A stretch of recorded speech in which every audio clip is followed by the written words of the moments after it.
Olá, muito boa noite para você. Já está no ar o nosso Jornal Terra Viva. Vamos então ver o que é destaque do nosso agronegócio no Brasil e no mundo. Governo federal libera verba de 7 milhões de reais para São Sebastião, município mais atingido pelas chuvas no litoral norte paulista. 48 pessoas morreram e mais de 1.700 estão desalojadas. Economia, taxa de juros no fim de 2023 segue em 12,75%, de acordo com dados divulgados pelo Boletim Focus.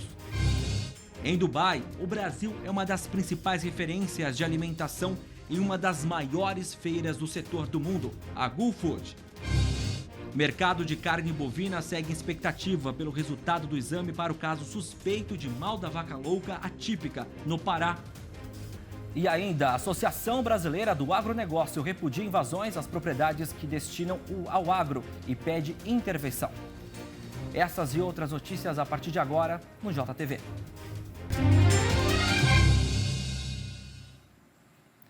A Gulfood 2023, realizada em Dubai, nos Emirados Árabes Unidos, é a prova que o Brasil tem os melhores produtos e o agronegócio tem sucesso no exterior. E o café brasileiro está ganhando cada vez mais espaço mundialmente. A gente acompanha agora na reportagem especial dos nossos enviados até lá, Márcio Campos e Paulo Watanabe. Esse aqui vai para a Europa. Esse aqui vai para a Europa. Na quarta geração, a fazenda que fica em Franca, no interior de São Paulo, produz café especial. Aqui, há décadas, a sustentabilidade tem como base a agricultura biodinâmica e a agrofloresta. É neste ambiente que José Rosa trabalha para produzir cafés que viajam pelo planeta. Eu me sinto uma pessoa importante, porque, querendo ou não, a gente está produzindo para o mundo inteiro. É isso que eu me sinto. A fazenda mantém mais de 100 lotes de cafés especiais, aqueles que passam de 80 pontos na escala que vai até 100. O daqui foi o primeiro da Alta Mogiana a chegar a 90. A gente trabalha muito, o café não é fácil de lidar, ainda mais uma cafeicultura orgânica. A gente tem várias associações, tem a PEX, tem a BSCA, que ajuda, tem bastante informações, ajudam nas feiras. E isso facilita muito, a divulgação do nosso café. A gente tem empresas parceiras, a Lai, que conseguimos exportar para o mundo inteiro, para a Ásia, Estados Unidos, Europa, até para Dubai.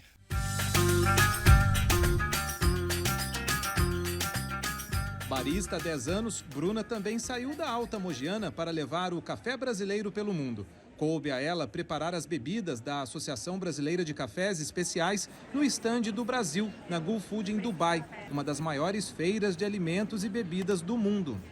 Quando a gente pensa em café brasileiro, a gente sempre imaginou que só tinha chocolate, caramelo, um café tradicional. E hoje não, hoje a gente tem, pela pontuação da SCA, a gente tem cafés acima de 80 pontos, são considerados cafés especiais. E para ser considerado café especial, você precisa ter características, você precisa ter essas notas. Então por isso que a gente tem sempre um café sem defeitos e por isso é tão importante ter esses sensoriais, esses aromas. Café, carne, açúcar, laticínios, frutas e nozes representam quase 50% de tudo que os emiráticos compram dos brasileiros. Só a Índia, que fica aqui do lado, vende mais para o Oriente Médio do que o Brasil. Os nossos maiores compradores aqui na região são o Irã, a Arábia Saudita e os Emirados Árabes. Estes últimos são os maiores compradores de proteína animal do Brasil com certificado halal, aquele que segue as regras da religião islâmica. No geral, o produtor brasileiro é responsável por mais de 1/3 de toda a carne de frango consumida no mundo. Essa posição tem que ser consolidada cada vez mais. Se a gente comparar com o nosso com o maior concorrente, que é os Estados Unidos, o segundo colocado, a nossa diferença entre o que exportamos e o que os Estados Unidos exporta é quase o mesmo tamanho do total das exportações da Europa, que é o terceiro maior exportador mundial. Do Brasil, o Evandro trouxe o amendoim, produto que já chega em 10 países, entre eles Rússia e Ucrânia. Por isso, estar na Gulfood pela primeira vez tem um motivo a mais. A gente buscou novos mercados, então estamos procurando expandir esses mercados, ganhar novos mercados, novos parceiros e mostrar o nosso produto para o mundo, cada vez com mais qualidade, com mais a dedicação do produtor desde a planta, da roça, e mostrar esse produto, apresentar esse produto para o mundo. Evandro é diretor da CAMAP, a Cooperativa Agrícola Mista da Alto Paulista, que tem uma centena de cooperados que produzem amendoim. Um deles é o William, que espera colher este ano até 200 sacas por hectare, quase o dobro da safra passada. Profunda realização, porque como eu tenho uma vida já, mais especificamente na cultura do amendoim, né? Eu nasci na cultura do amendoim e vivo da cultura do amendoim. A minha vida ela é feita na cultura do amendoim. E o amendoim, a gente já tem uma vida de luta, né? Só com o mercado interno. Hoje a gente conseguiu evoluir bastante, né? Em termos de qualidade. Produzimos um dos melhores amendoins do mundo, se não o melhor, né? Então, causa um orgulho, uma realização muito grande. A gente está querendo vender 30% de tudo que a gente exportar já nessa feira de Dubai, para a gente poder fazer uma programação já do ano na parte de exportação. 2.300 toneladas devem ser preparadas por mês pela cooperativa. Depois de passar por um rigoroso processo de controle de qualidade, é tudo levado para exportação. O sentimento é de gratidão e de orgulho em fazer parte de uma empresa que está em uma fase de grande crescimento e levando um amendoim que a gente produz de excelente qualidade para o mundo todo.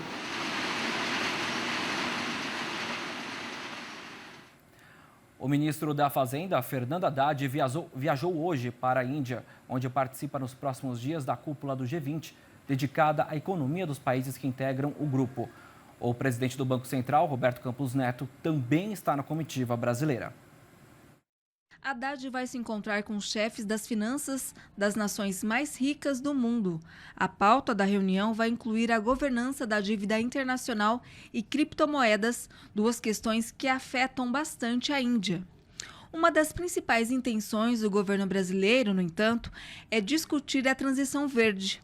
O ministro da Fazenda de Lula também quer mostrar que o Brasil está mais engajado nas causas internacionais.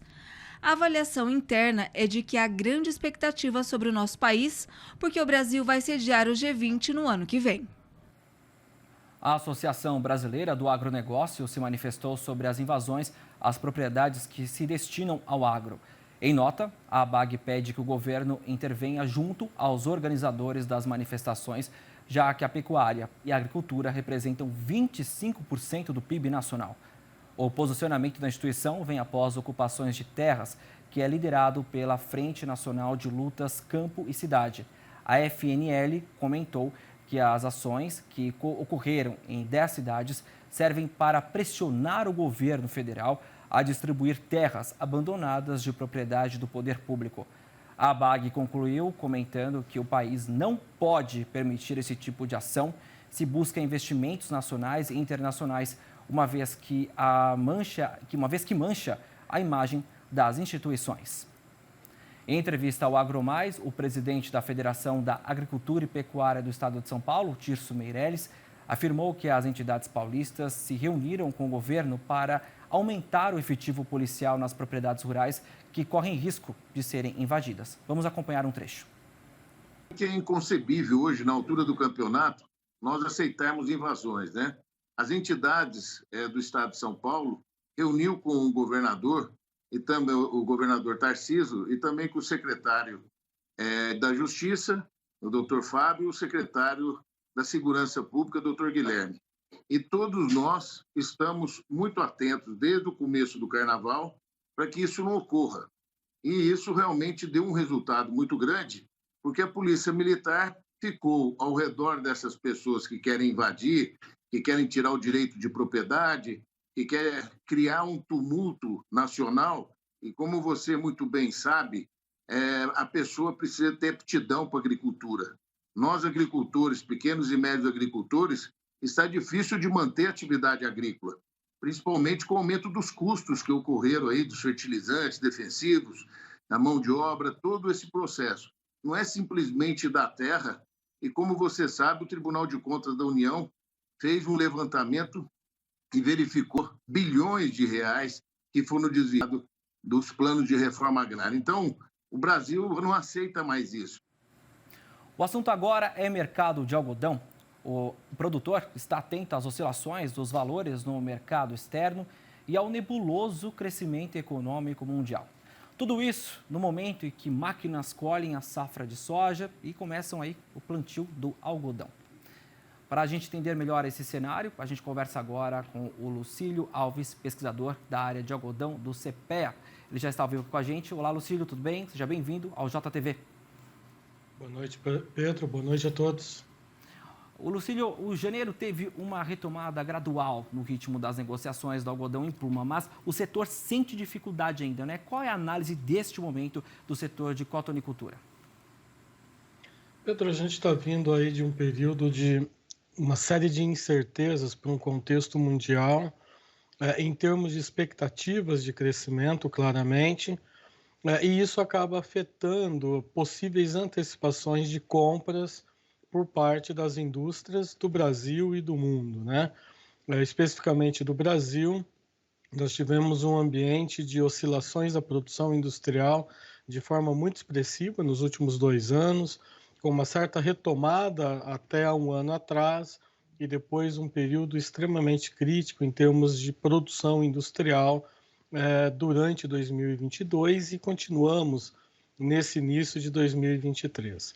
Para o cenário internacional da mesma forma, agora há uma expectativa muito positiva com a retomada ou com a finalização dos lockdowns e dos fechamentos de forma geral na China, né, e colocando a China de volta para o mercado mundial de forma geral.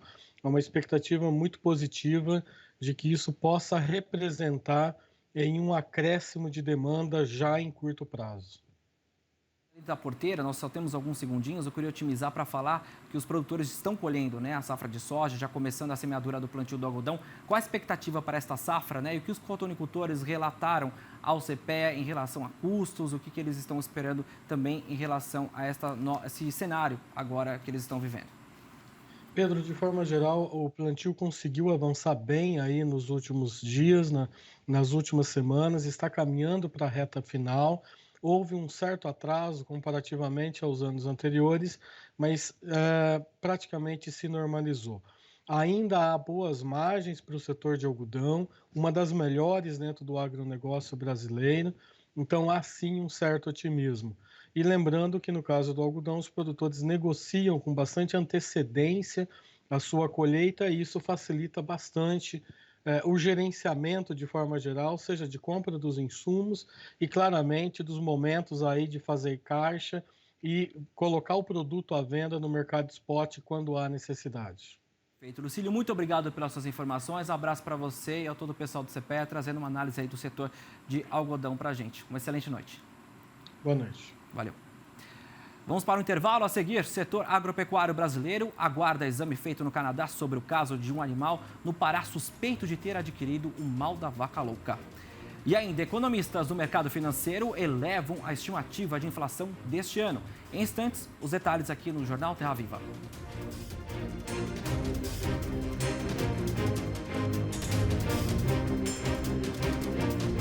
Os economistas do mercado financeiro elevaram a estimativa de inflação deste ano. Os dados foram divulgados pelo Boletim Focus nesta quarta-feira. A estimativa de inflação passou de 5,79% para 5,89%. Foi a 10ª alta consecutiva do indicador. O mercado financeiro manteve a expectativa para a taxa básica de juros da economia, a Selic, estável em 12,75% ao ano para o fim de 2023. Para o crescimento do Produto Interno Bruto, o PIB, de 2023, o mercado financeiro elevou a previsão de 0,76% para 0,80%. Já a projeção para o dólar permaneceu em R$ 5,25. E vamos ao Agritendências de hoje com o Silmar César Miller.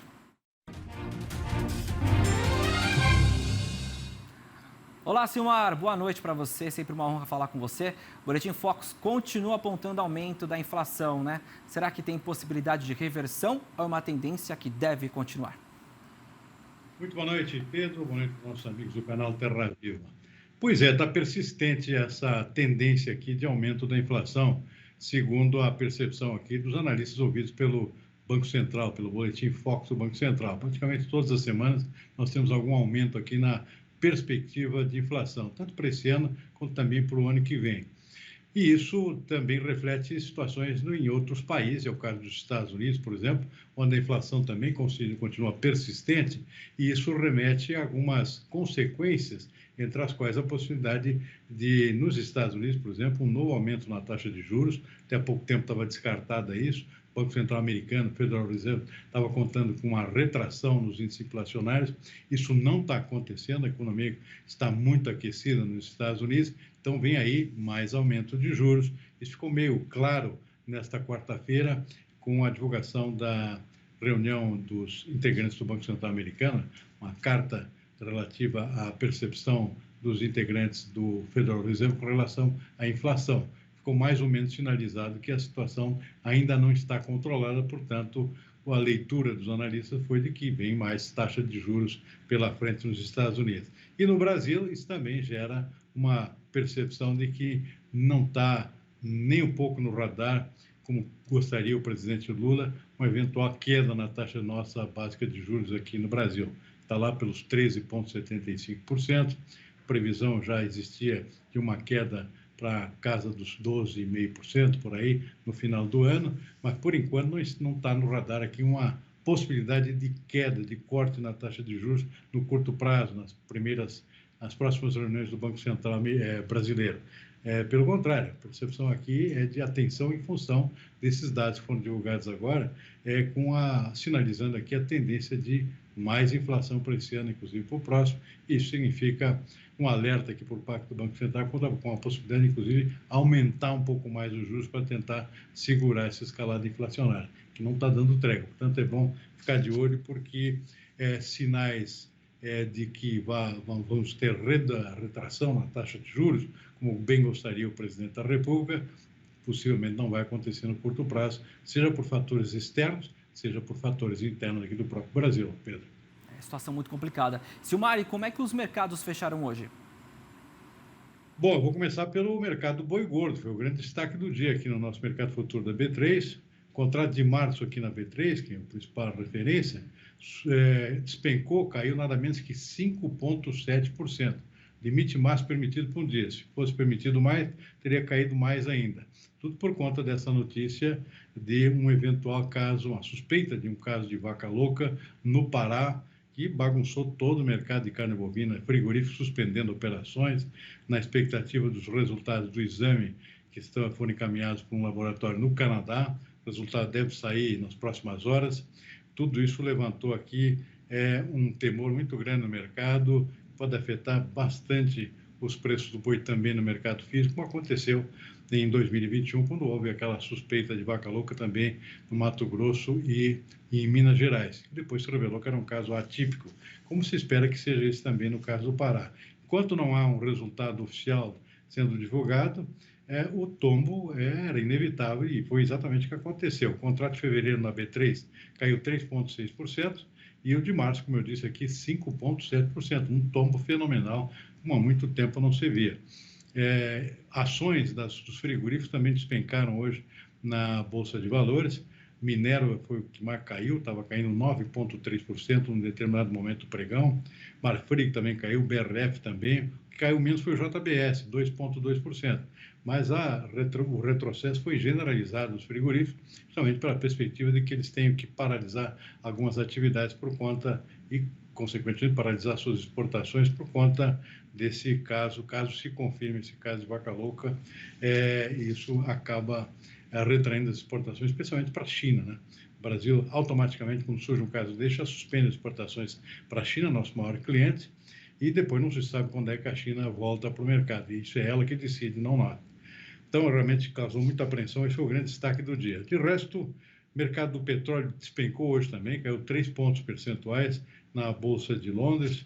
O contrato Brent, que é a referência para o nosso, caiu por $80,60 o barril, tudo refletindo preocupações com a economia americana, sobretudo, possibilidade de aumento de recessão sendo controlada por aumento de juros, tudo isso acaba se refletindo em perspectiva de queda de demanda, queda de consumo. Então, o petróleo já refletindo isso no comportamento de hoje com esse tombo, que acabou contaminando também as commodities agrícolas aqui nesta quarta-feira. Soja na Bolsa de Chicago caiu 0,6%, milho menos 0,9%, trigo caiu 1,7%. Na Bolsa de Nova York, o algodão teve uma pequena alta de 0,4%, mas teve 2 destaques positivos aqui em termos de preço. O café arábica subiu 1,8%, refletindo preocupações com o café brasileiro. Estamos em entre safra, tem pouco café chegando ao mercado aqui, isso está dando sustentação forte aos preços do café. Suco de laranja também subiu hoje novamente, 2,3%. Na contramão aqui, o açúcar caiu 0,1% hoje, refletindo uma situação de estabilidade aqui nessa entre-safra de açúcar que também acontece no Brasil nesse momento. Eu acabei embolando os assuntos aqui, mas propositadamente, porque realmente o que mais chamou a atenção hoje no noticiário foi exatamente essa questão desses rumores só do caso de vaca louca com boi, e também destacando aqui os outros mercados que tiveram impacto aqui por conta de temores de aumento dos juros dos Estados Unidos, Pedro. Certo, Silmar, muito obrigado pelas suas informações, pela análise, né? A gente vai seguir repercutindo ao longo da nossa edição aqui sobre este caso lá no Pará. Muito obrigado, boa noite. Boa noite, até amanhã. Até amanhã. E olha, antes da gente seguir aqui, uma informação que chegou agora pelo AgroMais é que a Agência de Defesa Agropecuária do Estado do Pará, a DEPARÁ, confirmou o caso de encefalopatia espognoforme bovina, que é uma da vaca louca no estado do Pará. A suspeita foi divulgada em primeira mão, né, pelo AgroMais na última segunda-feira. O animal infectado é um bovino macho de idade entre 7 e 10 anos, uma propriedade que tem 160 cabeças de gado, já isolada pela agência. A propriedade foi inspecionada e interditada previamente. A gente traz agora para vocês uma análise do Iago Travagino, da Agrifatos, sobre como é que o mercado se comportou ao longo do dia durante os rumores desta informação sobre a suspeita de mal da vaca louca. Vamos acompanhar. Em comunicado, o Ministério da Agricultura disse que todas as medidas estão sendo tomadas. O Brasil está livre da doença da vaca louca no rebanho bovino há mais de 20 anos. A gente tem aí um contexto que está inserido, né, pelas informações que a gente tem acesso até o momento, de que sim, o padrão, né, do que foi constatado até agora caminha para uma EEB atípica, né, uma doença da vaca louca atípica, que é justamente animais mais velhos, que acabam desenvolvendo naturalmente essa doença. Então, existe sim essa percepção de que seria um caso atípico da doença. No entanto, vale ressaltar que mesmo se for um caso de atipicidade, né, o protocolo firmado com o nosso maior comprador externo, que no caso é a China, detalha que em casos como esse, a certificação é interrompida automaticamente, ou seja, o Brasil para de certificar cargas de carne para a China, e o processo de recertificação depende exclusivamente da China. Então, dentro do contexto atual, caso seja confirmado o mal da vaca louca atípico, né, da doença da vaca louca atípica no Pará, se for confirmado, a gente vai ter um problema aí que vai depender da reabilitação chinesa para a gente voltar a poder certificar e exportar a carne para a China. Lembrando que esse é um dos poucos países que a gente tem esse tratado, né, em que ele faz a interrupção na certificação interna e depende do outro país para a gente voltar a poder enviar carne para esse país, no caso a China. E logo após o JTV, o jornalista Sidney Maschio preparou uma edição especial sobre o caso suspeito do mal da vaca louca no Pará, com os reflexos no mercado, análise do Alcides Torres, diretor da Scott Consultoria. É logo após aqui o nosso Jornal Terra Viva. Maior produtor e exportador de carne de frango do mundo, o Brasil está redobrando os cuidados sanitários para evitar que apareça por aqui a gripe aviária, ou algo que tem assustado os granjeiros em todo o mundo. O rigoroso protocolo começa da porteira para dentro. Botas e vestimentas especiais para chegar perto das aves. A temperatura ambiente é controlada. Os bebedouros e comedouros também são ajustados para que eles se hidratem bem e tenham uma alimentação perfeita. Não pode ser muito baixo nem muito alto. Tem que ser uma altura que ele estica o pescoço e fique não com os pés erguidos, mas só o pescoço para não ter vazamento de água que possa vir molhar a cama, né? Marcelo produz aves há 13 anos. O agricultor conta que os cuidados estão cada vez maiores. Não só interno como externo do aviário, da granja em si, né? Porque o mercado externo de exportação é muito exigente, principalmente em termos de segurança, né? Do aviário para o frigorífico. Aqui até os caminhões que transportam as aves são higienizados. Tira uma, veste outra para entrar no frigorífico. Vamos lá. O frigorífico abate por dia 250 mil aves. São quase 600 toneladas de carne produzidas. Cerca de 60% disso vai para o mercado externo. E o Brasil, como o estado do Paraná, tem trabalhado muito sério e muito severo na questão sanitária. Então, como o Brasil é o primeiro exportador mundial e o ano passado o Brasil exportou 4,8 milhões de toneladas, diria com toda certeza que o ponto mais reconhecido no mercado externo é a qualidade da nossa carne e a parte sanitária da produção.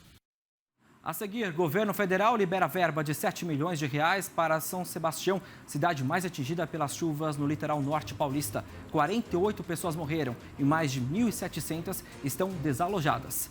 E ainda nesta edição, estiagem no Rio Grande do Sul, comitiva de ministros chega ao estado amanhã para ver os estragos. Pelo menos 400 municípios foram afetados. A gente traz os detalhes para vocês em instantes aqui no Jornal Terra Viva.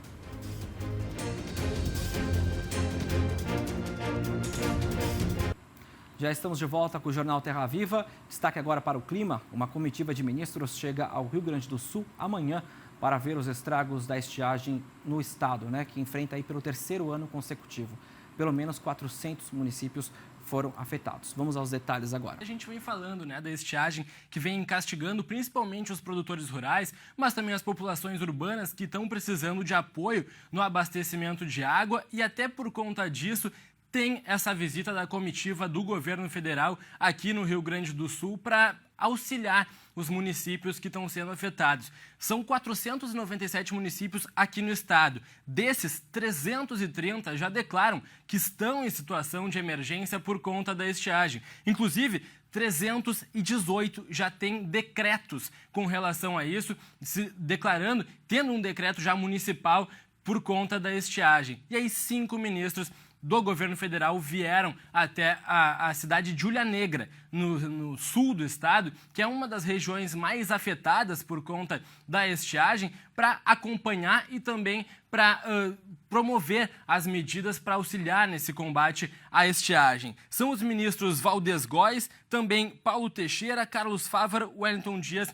e Paulo Pimenta, para englobar diversas áreas que podem estar sendo prejudicadas por conta da estiagem. Não só o desenvolvimento rural, mas também o social. Muita gente ainda precisa de cesta básica por conta do desabastecimento e até a questão da comunicação, porque aglomerar os dados, acumular os dados é algo que é muito importante. Inclusive, é uma das medidas do próprio governo do estado aqui no Rio Grande do Sul para auxiliar nesse combate à estiagem.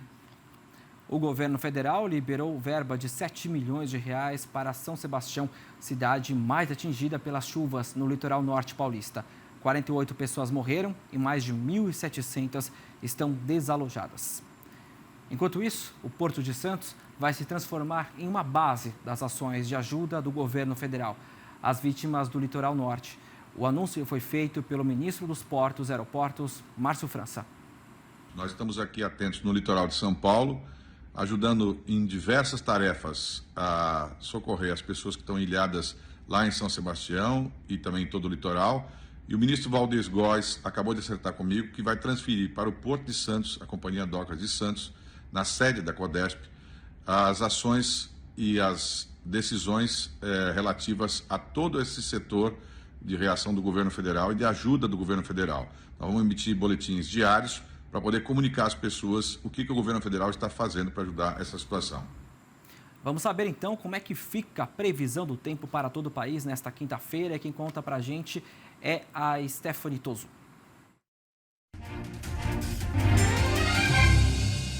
Nesta quinta-feira, a situação ainda é de alerta sobre grande parte do país, mas agora também em especial para a chuva entre norte e nordeste. Os acumulados tendem a ser altos, principalmente entre Maranhão, Belém, Macapá e o litoral do Ceará. A chuva acontece a qualquer momento do dia, até intercala períodos de sol e de melhora, mas vale atenção para essa região, em especial para o litoral do Nordeste. Agora, no Sudeste, os temporais típicos de verão ainda persistem. A situação é de alerta novamente no litoral norte paulista, Serra da Mantiqueira, Vale do Paraíba, Zona da Mata e também no extremo sul do Rio de Janeiro, onde os acumulados podem ser altos. Agora, no Centro-Oeste, padrão mais típico de verão e com chuva se concentrando a partir da tarde, em Cuiabá e também na região de Campo Grande.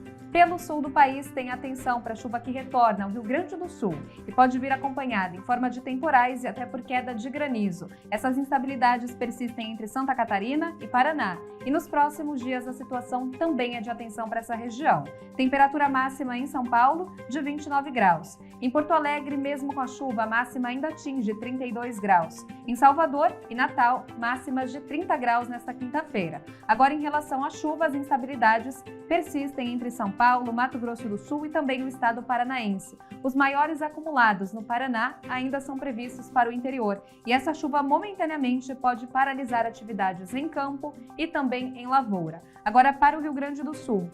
Mesmo com essa instabilidade atuando, essa chuva não vai ser capaz de reverter o cenário de déficit hídrico. Os acumulados, pelo menos até o dia 27 de fevereiro, variam em torno de 20 milímetros sobre o estado gaúcho. Agora, destaque para a falta de chuva na Bahia, norte de Minas e também no Espírito Santo. Nessas áreas do Sudeste, essa falta de chuva prejudica as culturas de grão e também de café na região. E na Bahia, o milho e também o feijão primeira safra podem ser afetados com a falta de chuva. E a Agência de Defesa Agropecuária do Estado do Pará, a DEPARÁ, informou que foi positivo o resultado do caso suspeito do mal da vaca louca em uma propriedade no sudeste do estado, com 160 cabeças de gado. A área já foi isolada e ao longo da nossa programação a gente traz para vocês todo o desdobramento dessa situação lá no Pará, como é que fica a situação do mercado e também análises com especialistas de mercado e também em saúde bovina. O nosso jornal fica por aqui. Obrigado por estarmos juntos no Jornal Terra Viva. Uma ótima noite. Fique com a gente na programação do canal Terra Viva, cultivando o melhor do Brasil.